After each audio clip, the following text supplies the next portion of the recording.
All right, guys, welcome back to Mealtime News. It's episode 12. I'm your host, Henry. Let's get into it.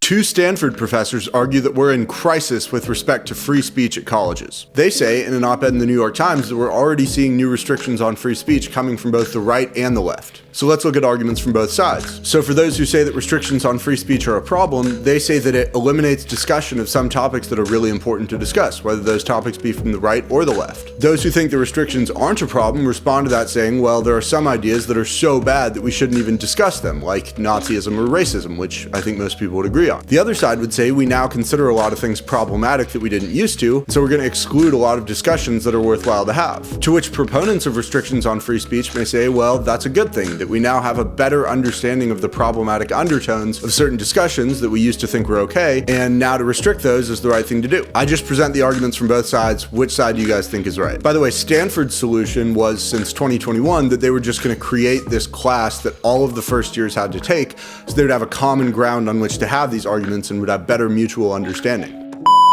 Kim Jong-un will visit Putin in Russia to discuss giving Russia weapons for the war in Ukraine. Kim Jong-un, for those of you who don't know, is the dictator of North Korea. First of all, it's incredibly rare to see him leave the country at all, primarily due to security concerns for himself. He's worried that he'll get killed if he leaves the country. He's taking a train, not a plane, which I guess makes sense in light of the recent incident with Prigozhin. So for those of you who don't know, North Korea has the fourth largest army in the world as measured by how many people are enlisted in the armed forces. But their army has significantly less funding than Western armies, especially the United States. But other countries have already jumped in to help Russia in this conflict, like Iran building drones for Russia. Meanwhile, Ukraine continues to request more aid and more funding from the US and other Western nations, but there was cause for concern when Zelensky recently announced that they wouldn't be holding elections because of the war.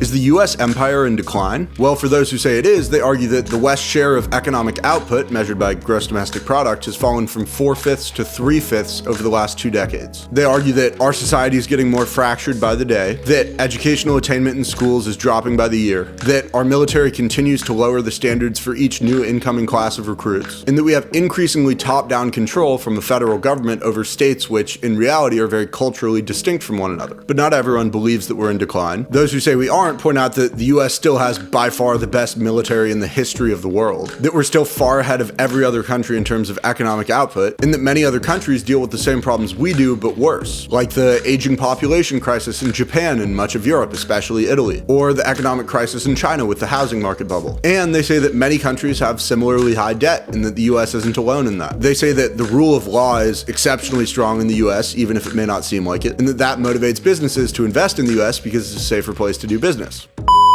Alright guys, this has been episode 12 of Mealtime News. Thank you so much for watching. I'll see you again tomorrow. Follow for more daily news and to hear arguments from both sides.